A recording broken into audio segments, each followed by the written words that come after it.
Okay, hey everyone. So my name is Lawrence Jones and I am the American Regional Director for FIX. And I'm also the co-chair of the Global Post-Trade Working Group. Just very quickly, just want to do a little bit of housekeeping. So you'll all be on mute on this webinar. But if anyone wants to submit a question, then you can do this through the Zoom app. I believe there's a little button where you can raise your hand and submit a question. And if Jim and the other panelists have any time left at the end, then they will get to audience questions. So we've got a really good topic for you guys today, something that I see as really incredibly relevant in the industry right now. We've actually, we believe, broken a FIX record for a number of participants looking to join a webinar. We've had nearly 450 participants sign up today, which really just shows how relevant this topic really is. Now, as the digital asset space has grown, so really has the interest in FIX from firms who either are quite new to the institutional finance space and capital markets world, or maybe just haven't had as much interaction with it up until now. So just a little bit of background on FIX and who we are. We're a global industry group. We have about 275 members. We were born pretty much out of the electronic trading space, and we've really expanded down now through the life cycle of a trade. And we have messaging that supports nearly every part of the trade life cycle. And we also can support nearly every type of trade you could ever want to enter into. Now, obviously today, the focus is on digital assets. So Amy, if you want to jump onto the next slide, you can see here that we have a number of key initiatives that we're working on. So you can see that whilst we do have some digital asset standards and regulation initiatives that we're working on through the relevant working group, FIX is so much more than that. It's so much bigger than that. You know, we are working on the move to T+1 for US securities with the SEC regulation that's come out through the Global Post-Trade Working Group. We also have the SEC 10C1 reg reporting. We have the payment and settlement messaging, which for those of you that know me will know that that's the nearest and dearest to my heart. We're still pushing on with that work, and that's all being done through the Global Post-Trade Working Group. And then outside of that, we have a number of other initiatives, MDF fixings for non-US dollars, and also some standards around ETFs. So we do cover the complete wide spectrum, full life cycle, end-to-end from trade down the way through to settlement. If you want to get involved in any of our events, and Amy, just jump onto the next slide, because I think there we have some content on the events. We have a lot of other events coming up. Again, this one today is focused on digital assets, but we have a post-trade lifecycle webinar coming up that I'll be on with some other of the usual faces within that space in May. June, we've got one on the evolution of platforms and technology. We have the annual trading briefing in Boston, which we're still aiming to do around November of this year. And then there's a number of other FIX events globally as well, as FIX is a global organization. We have events throughout the EMEA and the APAC regions. So if there's anything you have an interest in, anything you want to get involved in, then please do contact us. We're always looking for more people to get involved. Now, I'll stop there. I won't waffle on too much like I do usually. I'll hand you over to Jim now, who's going to kick off this session, and hopefully everyone will enjoy it. That's great. Thank you very much indeed, Lawrence, and welcome everybody to this digital assets webinar. We've got a great for you today. You know, a lot of experience, a lot of variety of experience within the industry, and we've got some great topics to cover. We also have a little bit of audience participation coming up, so we've got some questions for you, the audience, and when we get to those, we'll be inviting you to answer a couple of questions using your well-thumbed Zoom application features. Let's kick off with a bit of an introduction to the panel themselves. I'm going to ask Basu, Elodie, Sean and Serg in that order, in alphabetical order, perhaps just to introduce yourselves and tell us a little bit about your background and your role within the digital asset space. Basu, can I hand over to you first? Great, thanks, Jim. Good morning, everyone. Good afternoon as well for those in Europe and Asia. My name is Basu Chowdhury, and I run partnerships and strategic initiatives for Ostra Group. We're the new home of MarketServe, Trana, Troptima, and Reset. Obviously, you know, cryptocurrency and digital asset is a big part of what we're looking at and what we have been looking at over the last 6 months. And hopefully everyone enjoys all the thoughts that we have to share on the panel today. That's brilliant. Thank you. Elodie, would you like to give us a bit on yourself? Yes, thank you very much, Jim. Thank you for having us today. I think it's a really interesting topic. Pleasure to meet you all. So my name is Elodie Demarchi. I'm head of operations and strategy at Kaiko. Kaiko, we're the reference market data provider for digital finance. In short, what it means is we provide financial institutions and crypto native companies with high quality regulated market data for all digital assets. And we cover 95% of the on-chain and off-chain trading activities in a very granular way, from a tick by tick to a block by block point of view. So love to chat. Today we work with Fidelity Investment, with Bloomberg, with National Bank of a North American country, Messari Ledger, so some of the key names from traditional finance and digital finance, really helping through the transition from traditional finance to digital assets. That's great. Thank you, Elodie. Sean, let's hear about yourself. Yeah, thanks for having me, Jim, and welcome to everybody who's joining from around the world. So Sean Ristow, EVP of Strategic Business Development at Prime Trust. For those of you not familiar with Prime Trust is a Nevada trust and qualified custodian. We power innovators in the digital economy by providing fintech and digital asset financial infrastructure. We do this through a suite of APIs that really allows people to build, launch, and scale, in a very efficient manner. I've been in the capital market space now 22 years, and been heavily involved with crypto since around late 2011, early 2012, and have covered it from mining to trading to all the different sides of the equation. So definitely excited to be here and share information with the group. Brilliant. Thank you very much, Sean. And last but not least, Serg. Yeah, hi, Jim. Hello, everyone, and thanks for having me here. My name is Sergey Golko, and I'm a CEO of FIXinar. We are OMS system for digital assets trading. We started this company about 5 years ago with the idea to provide a trading environment for crypto similar to what you might expect in FX or equity space. So we literally mimic traditional setups. We sit in Equinix data centers at this point in NY4, LD4, and Tokyo 8. And obviously we have a fixed API for pretty much everything, starting from trading and for market data dissemination. And we unify and normalize access to 40 plus something major crypto exchanges in the US, Asia, and Europe. So speaking of my experience in the course of last 5 years, we accumulated a lot of hands-on experience and knowledge about crypto, and I will be more than happy to share some of it today.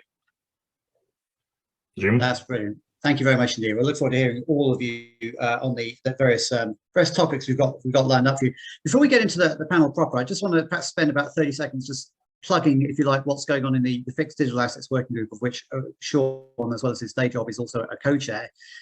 We are right in the middle at the moment of writing up FIX protocol extensions and some recommended practice documentation for trading digital assets.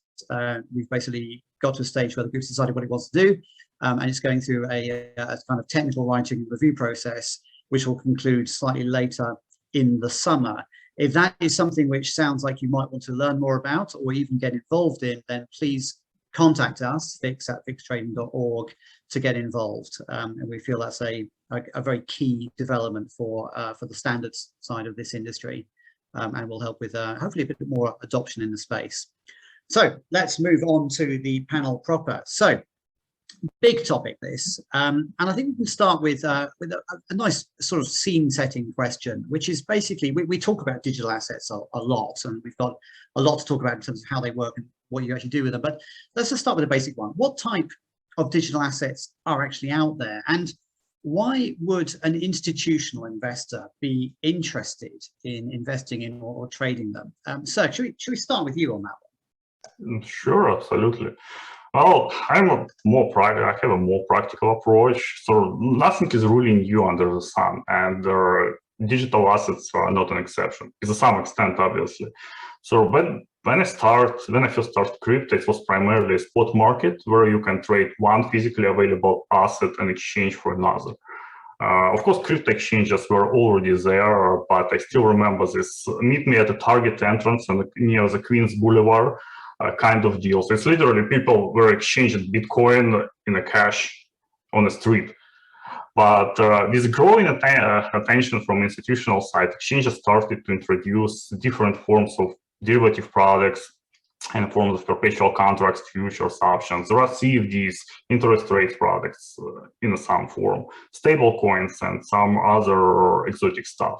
But in general, there are assets to meet demand of all types of market participants. If you're a passive investor, you can simply buy and hold some crypto, like Bitcoin or anything else.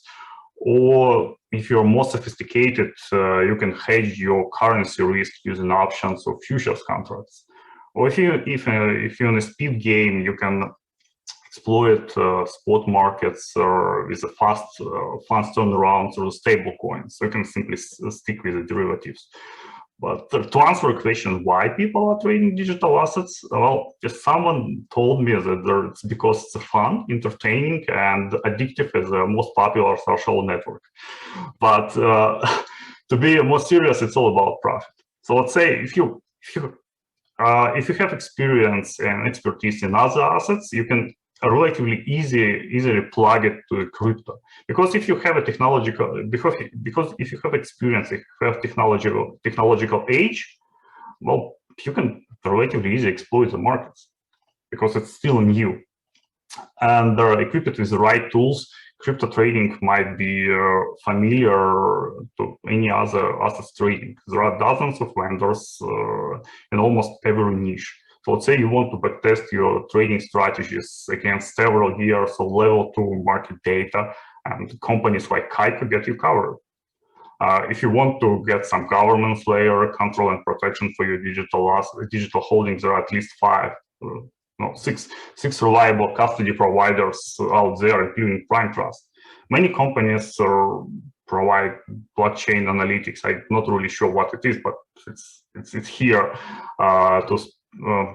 some sell trading signals. There are a bunch of brokers, lots of different vendors. It's obviously several OMS systems like ours, which give you ability for seamless integration and an ability to trade across multiple crypto exchanges.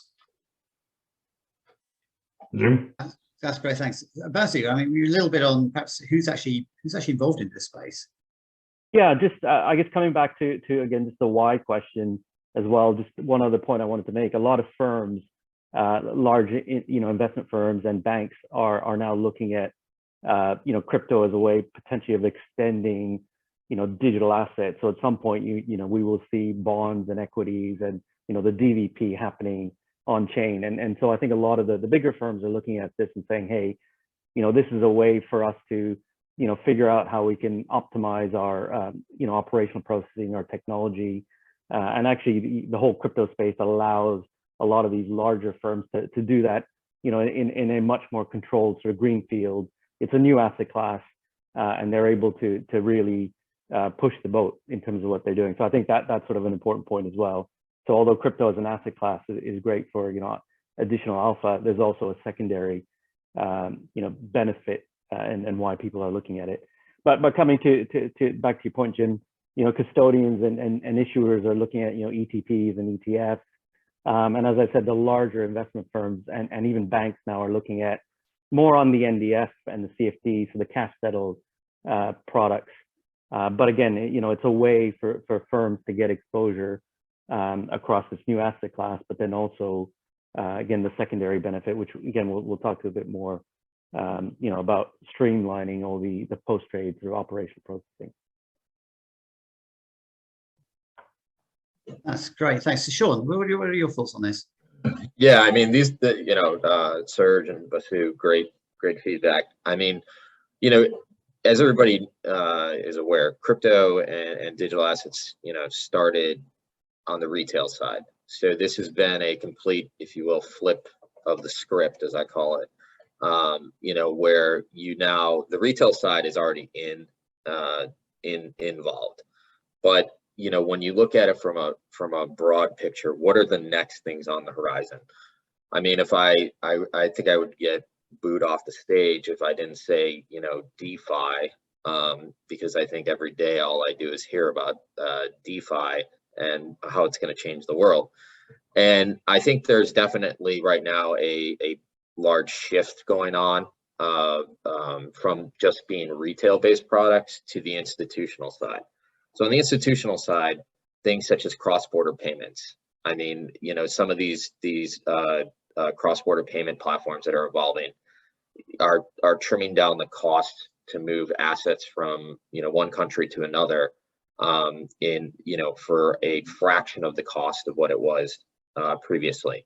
You're starting to see crypto enter into the FX space. You know, you have AMM, you have all these different platforms coming around there. You know, and then from what we're seeing, you know, at Prime Trust is definitely significant interest from banks.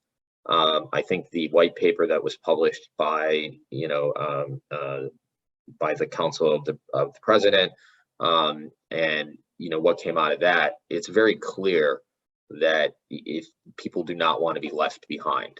And so I think what we're going to see more now is wealth management firms, insurance companies, everybody is going to start getting involved, including central banks. And so I, you know, from that point, I mean, I think people are finally waking up to the fact that this asset class is not going away. It is a significant shift.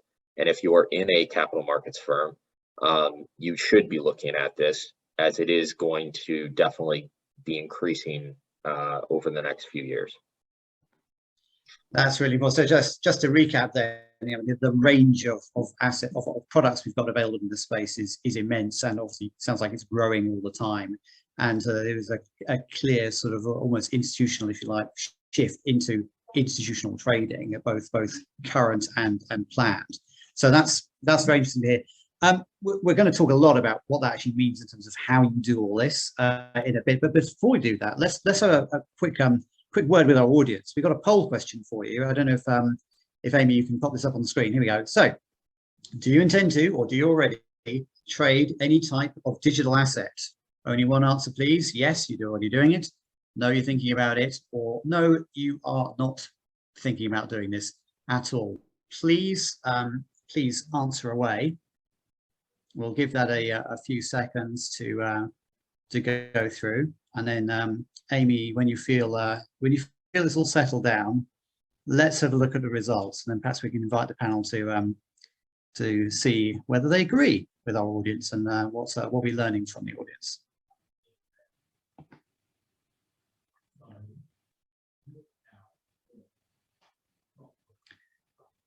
Okay, thank you very much indeed, audience. Okay, great. So about half are actually already involved, which is great. A further third are looking at it, and about a sixth no plans. Does this sort of chime with you, panel? Is this what you're expecting?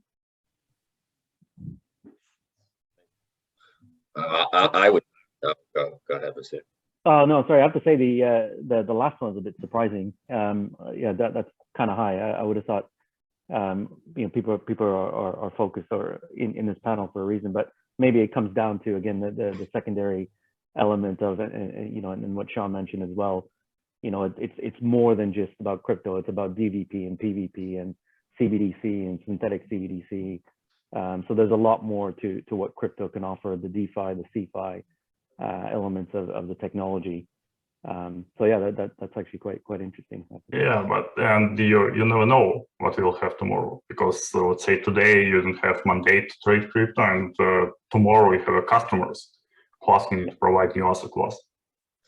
Right. And what I'd say to this is that, you know, so when we started the FIX protocol working group for digital assets in 2015, I think we had 150 people join that original call. Out of those 150 people that joined, I think maybe 5 on that call were involved in crypto. So to me, I see this as a positive step.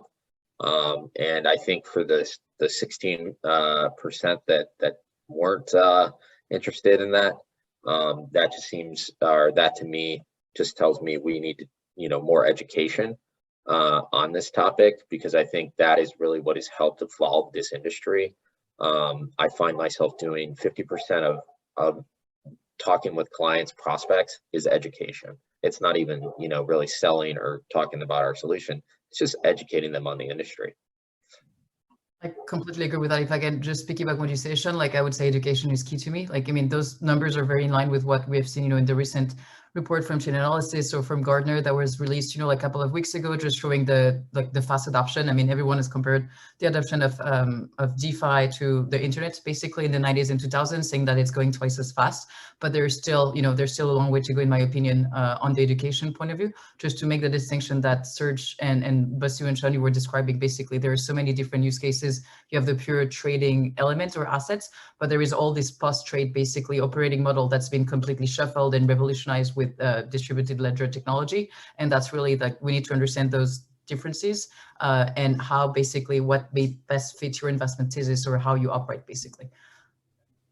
That's great. Thank you very much. So I think that education theme seems to be sort of loud and clear from a lot of you. So that's interesting, and on which let's do some here and now. So question to all of you: how do you actually trade these things? How do you trade different types of digital assets? So let's start with you on that one. Sure, absolutely. When the trend for digital assets trading was just at the beginning, obviously there's only one place to go to was what is called traditional, I love this word, traditional cryptocurrency exchanges. Well, besides the target and exchange for money. Primarily, these traditional crypto exchanges were built by people with little or literally with minimal knowledge of how financial industry works, and they've been using technologies which is not suitable for high load, high throughput applications. So those exchanges was kind of a child of epoch. Of course, when the situation starts significantly changing, many crypto exchanges started to hire former employees of CME or NASDAQ to improve their operations. They can rent. I know at least 5 exchanges who run on traditional financial stacks, just a kind of a white label. And speaking of why and how, I would say almost every product type can be found on crypto exchanges. On the traditional crypto, you can have spot market, you can have margins, you have lots of forms of derivatives, CFDs, DeFi products, NFTs, tokens, and you name it. So from the high level perspective, traditional centralized crypto exchanges are all alike. You open an account, pass through this amazing KYC AML procedures with all those multiple selfies, keeping your ID in one hand, a piece of paper in another hand. You can deposit some money.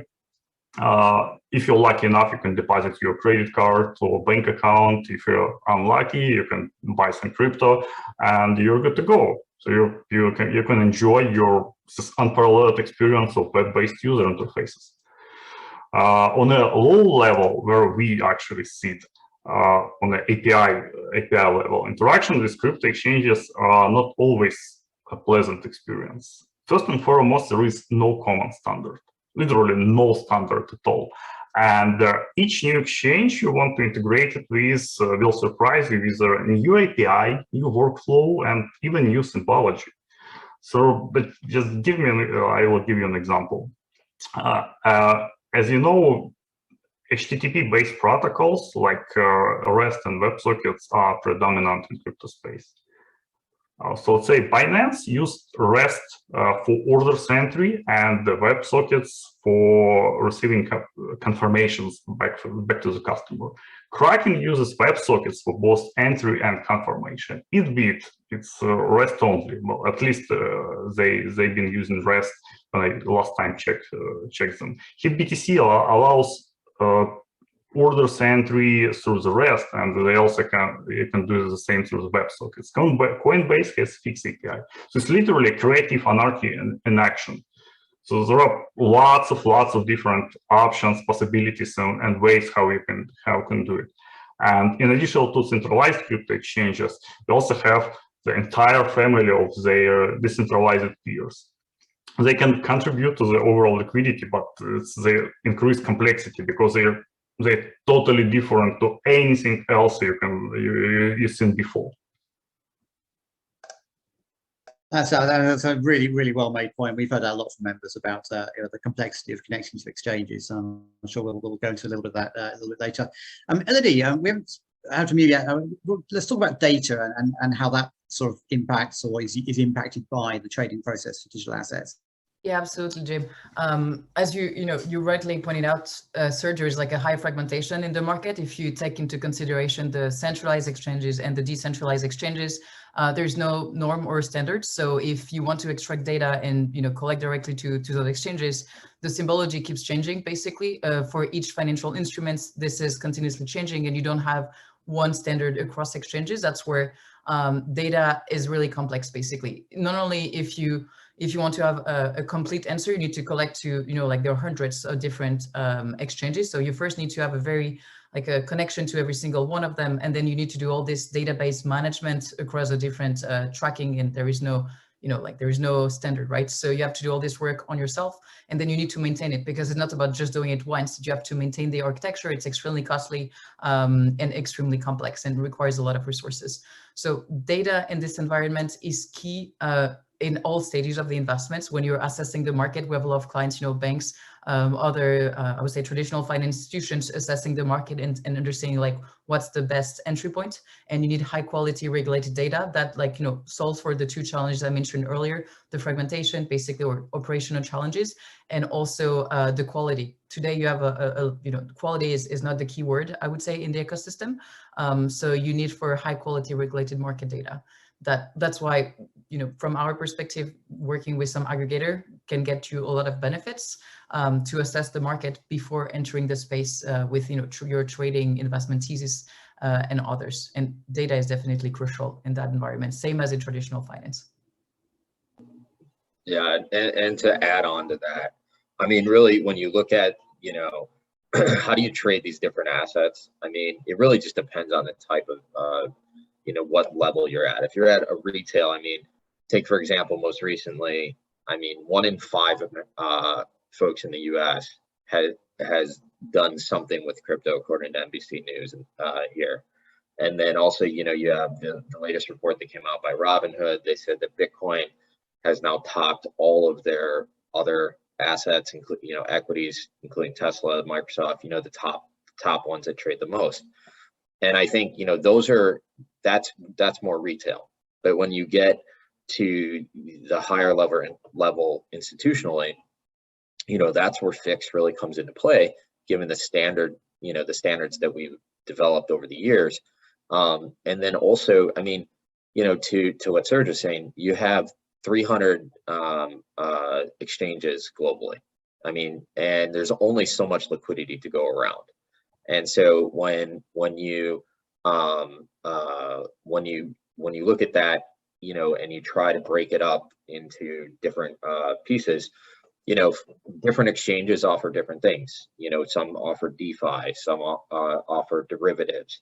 These are all evolving. Now, I would say probably the average retail person is just using a local exchange, and probably following a lot of like what's on the news or what they hear from their friends and stuff like that.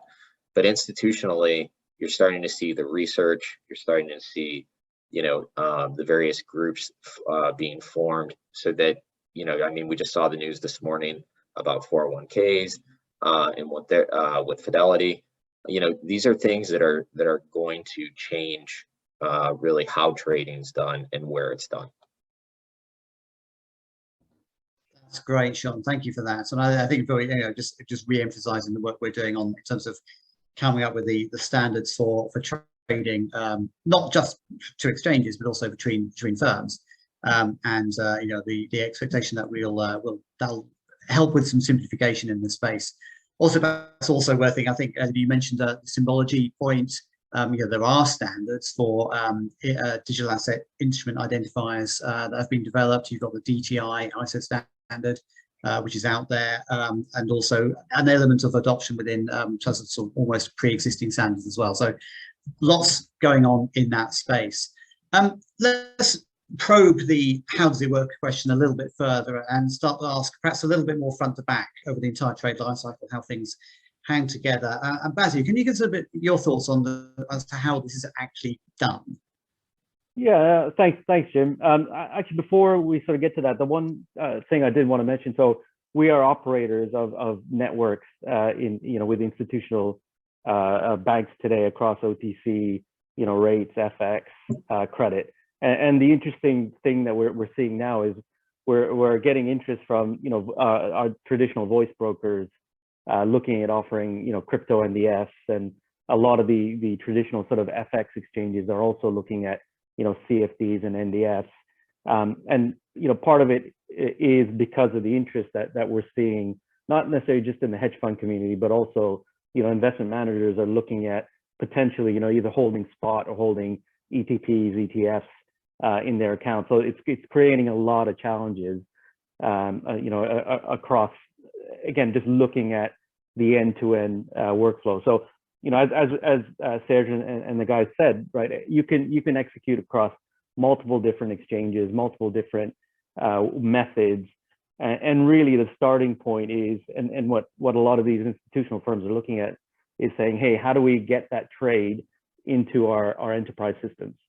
And so obviously FIX, notice of execution is your typical first step, and you get that message whether it's voice brokered or on an exchange, Coinbase, wherever you're executing. All of these firms are saying, hey, we can offer you the FIX NOE.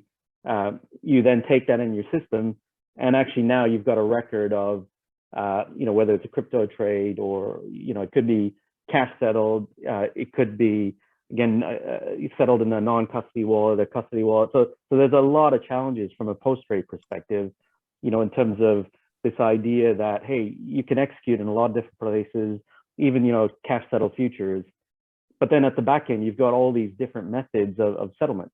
And so you've got this big challenge to say, hey, how do we as operational individuals or middle office people control that risk, right? Control the settlement and have a good understanding of and know where we need to potentially move a coin from one wallet to another. So these are all of the challenges that the institutional firms are facing. So NOE is the first step, and then obviously the evolution will involve matching confirmations. But importantly, you have to think about and look at, well, how do we net? How do we, look at sort of liquidity optimization? And then eventually we'll see sort of credit intermediation, because today, you can only really trade if you have a balance in your wallet. Some of the platforms have end of day settlement, and they'll offer netting. So how do you replicate that, right? How do you get your systems and your operational teams to be able to mimic whatever the exchange is doing? Today, a lot of it happens manually, for some of the institutions. Some of the newer sort of crypto firms are able to automatically deal with that. But now, with all of the bigger investment managers and the hedge funds and the banks looking at this, obviously they don't necessarily have that capability. So they're assessing how do we enable the end-to-end management of crypto. And even looking forward, as Sean and Elodie sort of mentioned, there's a whole bunch of DeFi and CeFi initiatives coming out, which will help not just with crypto post trade, but even with the digital asset post trade, so the DVP and the PVP longer term.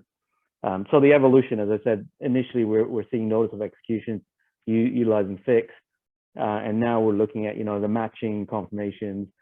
And eventually we will see allocations processing. I mean, that's just a normal extension, because you will have a lot of these investment firms who will want to buy and hold, whether it's an ETF or even the spot.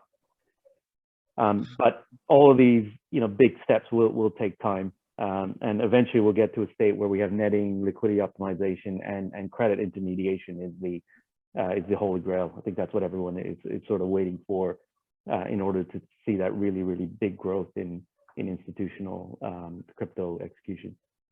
Sorry, I sort of went on a bit there, Jim. I don't know if that was clear. That's very helpful. Yeah, sure.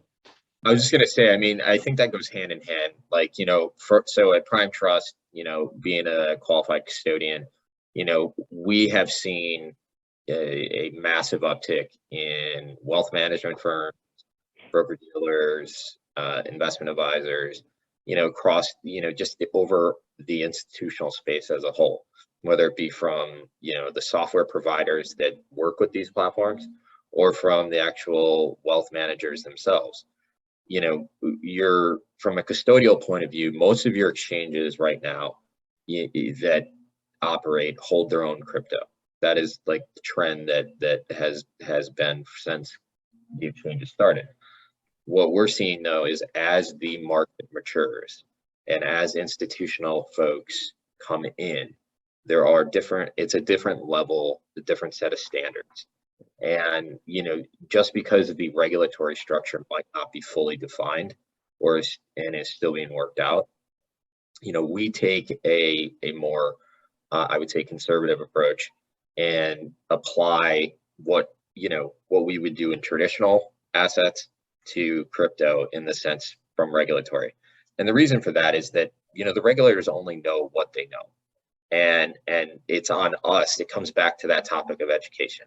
It is on us to educate them and help them understand, you know, how does this work in the overall ecosystem, and why is it important to have that custodian when, you know, you have a blockchain and people, you know, the common theme is, oh, it's on the blockchain. So, you know, well, there's a lot more to that than it just being on the blockchain. So our approach, you know, we're working with the regulators actively. We are engaged with the FIX protocol community because what we want to do is really make this seamless and easy as possible for participants to enter the market. And, you know, again, it goes back to the educational part. And a lot of these firms, this is where I think what you're seeing right now is you're seeing a lot of, I call it Wild Wild West at first, of platforms that were built now meeting market maturity. And with that market maturity comes a whole different level of security, a whole different level of regulation. And, you know, this is part of being a mature organization. So in order to meet those needs, a lot of these firms and exchanges, they're going to have to up, I would say, the game that they have to meet, you know, the requirements. Yeah, I would definitely agree with that. And to some extent, you could say we've perhaps been here before with sort of other market evolutions and product evolutions, even in the kind of conventional asset space, where you've seen an explosion of activity and new entrants, and then a settling down over time. Elodie, let's talk about data a little bit.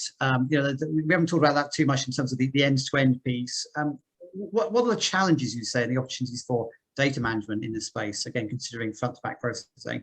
Yeah, absolutely. It's very interesting. So I mentioned, you know, earlier when we talked about end-to-end, you know, I mentioned the importance of data, you know, early in the process when you're basically in the backtesting phase and you're assessing the market and like what's the best investment strategy. So sorry, that's the first part. There are two things I'd like to mention on the more post-trade activities. So the first one, you know, it's complementary to what Sean and Bizu were talking about in terms of custodian and, you know, holding of the assets. There is another angle I'd like to mention that we're seeing more and more of.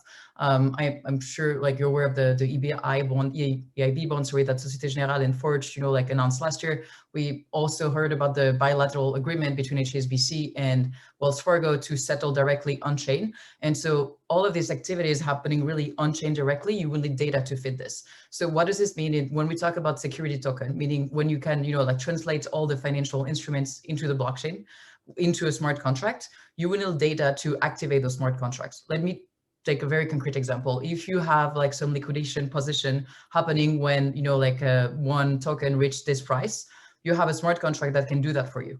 But you do need market data, and that's why the high quality and regulated market data I've been mentioning earlier is so important, is like this will trigger the smart contract liquidation or like activation.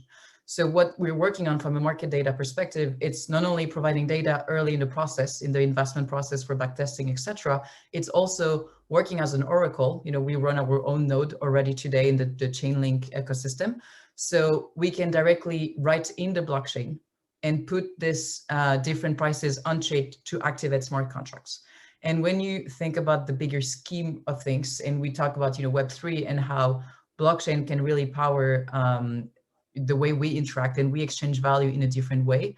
This is why data is so important. It's really at the cornerstone of the digital finance ecosystem. It's really one way to working directly with the blockchain, reading and writing in the blockchain, enabling this ecosystem to live. And that's why, you know, when you have such differences in tokens or in prices, it's really important to be able to have that core business with, you know, all kind of tools to enable high quality data to be fed into the system. That's the first aspect I wanted to mention, is like the importance of data to power this on-chain and digital or decentralized finance ecosystem. The second, I think, is maybe, you know, more today already, like, you know, everyone has to pay taxes. It's around the valuation of digital wallets. It's extremely important, actually. Every time you liquidate, you need to know exactly on which date and at which price, like, you actually sold your asset for. This will touch everybody. Anyone who has to pay taxes will need to basically talk about this. You need, again, high quality regulated market data to do that. Today, you see a lot of volatility in the markets, and you can have like up to 20 or 30% like prices differences. This is a good arbitrage opportunity for some of you as well. But just think of this as like, it's really important to understand the quality of exchanges. Like Kaiko, we publish a weekly research. We also have a ranking of exchanges, a bit like Moody's, where we rank basically exchange into AAA, AA, etc., to help you understand, like, you know, why the quality of the data is extremely important from the activity perspective, but also to the valuation of your digital wallet. And I will close on that. That's great. Thanks, Elodie. So there's a lot there. And I think that the main themes are you know, the right people having the right conversations about what needs to be done from an end-to-end basis. And I'm glad you were very helpful highlighting a lot of the kind of themes that needs to be looked at, whether they're available or not yet. Clearly, the appetite is there, and therefore the supply will be there over time. And I think it's quite clear that you've got from full lifecycle processing through to data, through to the kind of complexity environment and all the rest of it. There's a lot to do, but it is happening. And I think it'd be quite insightful to perhaps run this or a similar conversation in 6 to 12 months' time, and then see how the world has evolved in this space. We'll give the panel a much needed breather for a second and reactivate our audience for another poll question. So Amy, I don't think you can sort of pop that up on the old screen. So let's talk about threats and risks. So what do you see as the biggest threats to the growth of institutional trading in digital assets? And even if you think it's more than one of these, please pick the one you think is the biggest contributor, the biggest threat. Again, we'll give that a few seconds to collect, and we'll then invite our panel to cast their expert vision over the answers.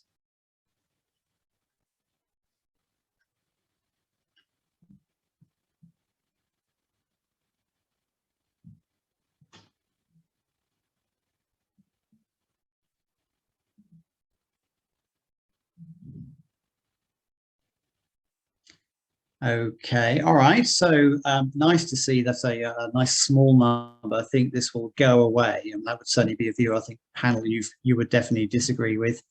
A decent number, about a third or so, think it's too complicated or immature. So that's interesting.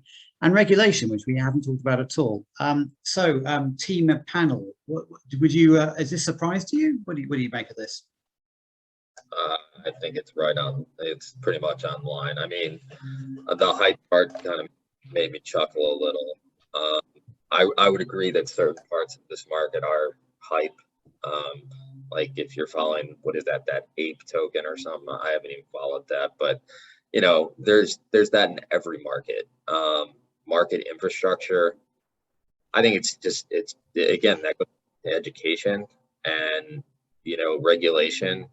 I mean, I kind of figured that was going to be the biggest one, given that it's nonstop, you know, in the headlines. But again, these all come back to education, and the more we can educate the community, the more the community and work together, the more the community will grow. Great, thank you. Any more to comment on that? Oh, Well, totally agree. nothing really. Yeah, go on. No, Serge, go ahead. Well, nothing really changed from all previous polls because most of the conversations I had before, it was regulations was a topic number one, always. Yeah, I think, look, for me, the interesting things are people are now starting to talk about, settlement finality, bankruptcy remoteness, and, you're seeing movement within ISDA, and a lot of the, regulatory central banks are looking at, innovation hubs and looking at, can we introduce CBDC in the retail space? So I think that, there's a lot of evolution happening, in progress over the next few years. MICA in Europe, there's a lot going on, and ultimately, I think, that regulatory piece will eventually will have more certainty around it. But yeah, today I agree.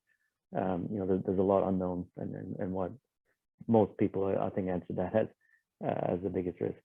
Yeah, and speaking of technology, yeah, I can agree with you because it's really, I wouldn't say it's super complicated. It's not a rocket science, but it's time consuming. Yeah. Again, the main reason is because there is no common standard. Everyone prefers to reinvent his own bicycle or his own wheel and drive it in many cases in different directions. I agree. Just to piggyback on that, like, I'm not surprised either. However, just looking at the numbers, like, went from 1 trillion to 3 trillion in market cap for crypto in what, like, the span of 2 years or so. So just looking at that, like, it's a fast growing opportunity, and I think every single bank or financial institution understand that this is a new asset class, and there is so much more to come that, not involving or investing in this operating model or understanding, I would say, is definitely a threat. Like, there is more an opportunity to understand how it works and basically be compatible. Like, we haven't talked much about interoperability. I think that's also something that will be key in the future. But not being part of this ecosystem at all, I think is a big threat for, like, the growth of that company or firm. That's brilliant. Thank you, everybody. So there's some interesting points there, and I think the complexity point we've obviously talked about a little bit, and it's clear that the industry's got a little bit of work to do there. The regulatory point, obviously, to some extent, out of our hands, and I'm sure that's a topic which we will be no doubt looking to come back to in later webinars in this series. It's something that, as you say, isn't going away and is evolving rapidly. So there's always lots to talk about there. Let's sort of continue the kind of threats and risks theme a little bit here and talk about the risks, not the risks or threats of growth of the industry, but the actual risks of being involved or executing in this space. Basil, do you want to sort of kick us off with some of the things that you think might go wrong here? Sure, and look, I guess, this is not coming from the perspective of retail, right? We're talking about institutional. For me, I think that there's sort of two key areas, and it's really, you got to ask yourselves, well, how do I manage and protect my public and private keys? I think that's going to be a big sort of risk and concern for a lot of the institutions. And the second sort of big thing for me is obviously, KYC AML risk. There's been some new developments, obviously, with the trust initiative. I think that sort of, for me, it highlights a really, I guess, important distinction between, the whole private versus public and, DeFi versus CeFi. And it almost supports or points to this idea that actually in order to take a solution, maybe you need, to an investment grade solution, maybe you need that central operator, not necessarily, a closed network, but actually, someone who can operate with a rule book and, have a set of known procedures and legal sort of framework that offers institutions what they're looking for. And this whole trust initiative, it's there to address, the travel rules. And really, it's a group of, the new exchanges or the new crypto players coming together and saying, hey, we need an industry solution. And to me, actually, that's been an interesting sort of evolution. And I think it sort of paves the way for a lot of, again, other sort of ideas coming across from the DeFi or the retail space over to institutional trading. Yeah, yeah, absolutely.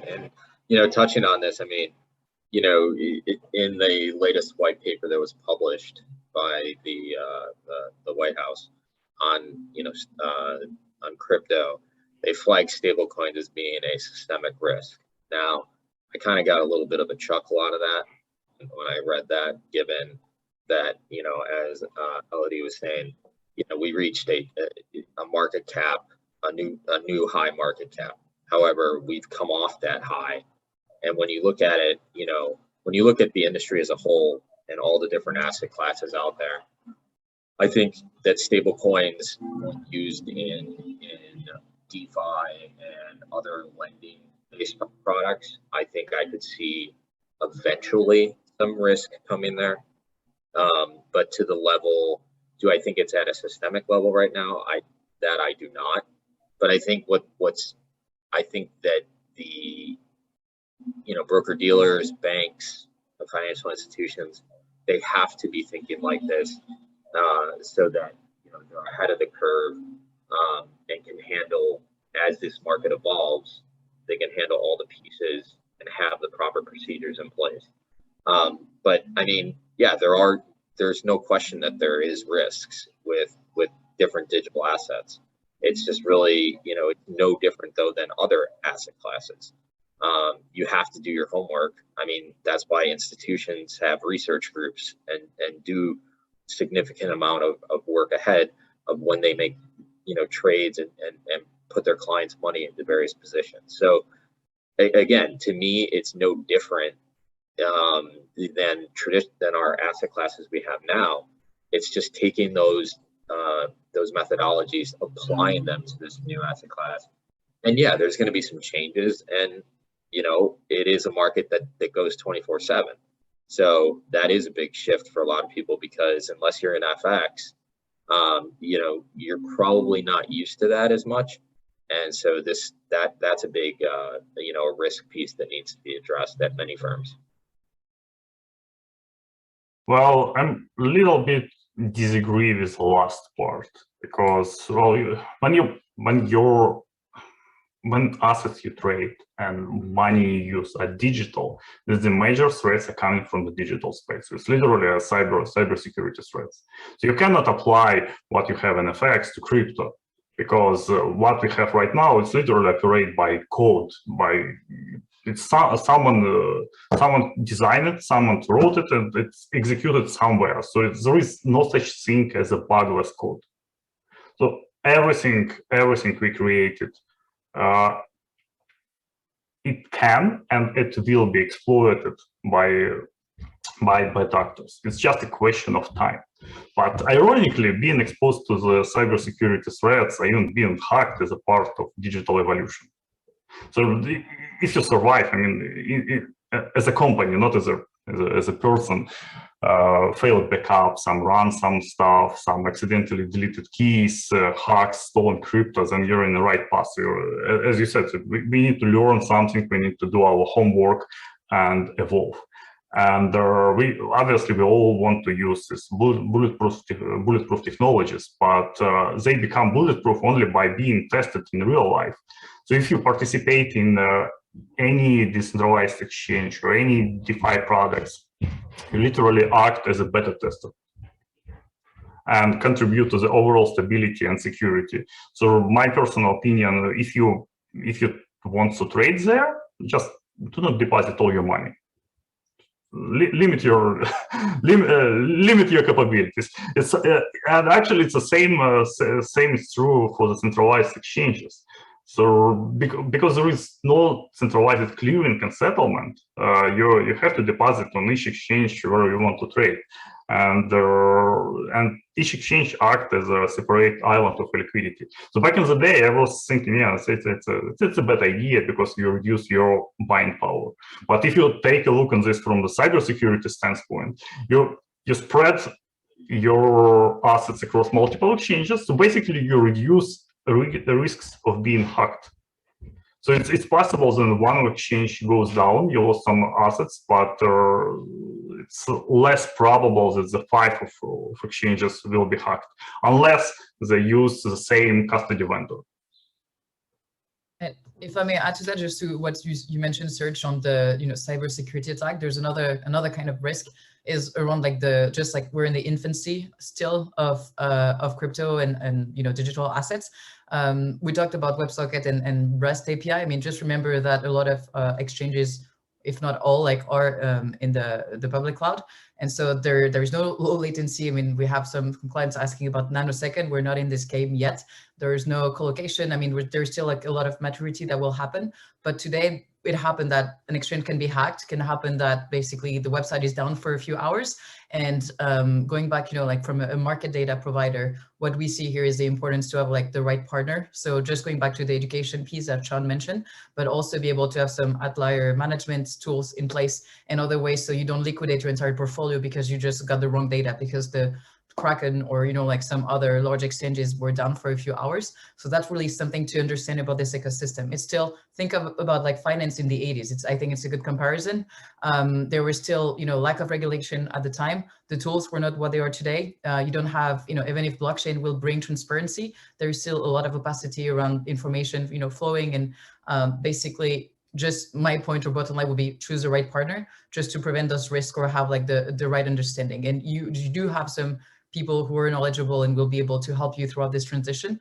But my advice would just be find the right partner, because data, but along other things, is key in this process. And you need the right partner to help you navigate through this, I would say, recent native ecosystem. Yeah, one thing just to add really quick, to Serge's point, I mean, the cybersecurity piece, I kind of, went over that a little. I'm not an expert on cybersecurity, but I will say that, one thing we are seeing from institutions is that is actually a big fear. And it is, I mean, you have your current risk team, but then this is a whole new world, whole new animal when it comes to this stuff. And, with all the new protocols coming out, I mean, yeah, there's a couple firms out there that audit them, but there's always the what if, and no, it's not what if, it's when. Well, yeah, I mean, yeah. So where there's a will, there's a way, is what I always say. Thank you all. That was very interesting, and I think that does highlight a kind of interesting point that there's clearly an extra level of maturity that the sort of market infrastructure has to go through to sort of I guess entice, if you like, the markets to kind of come on board. So it's a mixture of education. I think we talked about that earlier. There's that general trust of the infrastructure, and that kind of is my money safe, is my investment safe piece, which clearly comes across loud and clear. We're pretty much at the hour, so we haven't had any time for audience Q&A, so apologies for that. And if you do have any questions, then please provide them offline to us, again, fix@fixtrading.org, for anything you wish to learn about this topic more. Again, another mention of the digital asset group we have on the Fix side of things, which is looking at the trading standards. It will also be looking at data and post-trade after that. So there's lots to do there. A lot of the themes that have been talked about here are in the sites of that working group or other parts of Fix. So if you want to get involved, please do speak up. Just leaves me to thank the panel. Basu, Elodie, Serge and Sean, thank you so much for your time for this and for putting this together. Lawrence as well, thank you for the introduction, and for our events team for putting this together. And we are pretty much bang on the hour. So thank you, audience, as well, for your participation. Hope you will be able to join us for a future one. And I believe there is a survey available at some point to help us plan future events and tell us what you think about this one. So thank you all, and we're signing off. Thank you. Thanks so much. Thanks, everyone.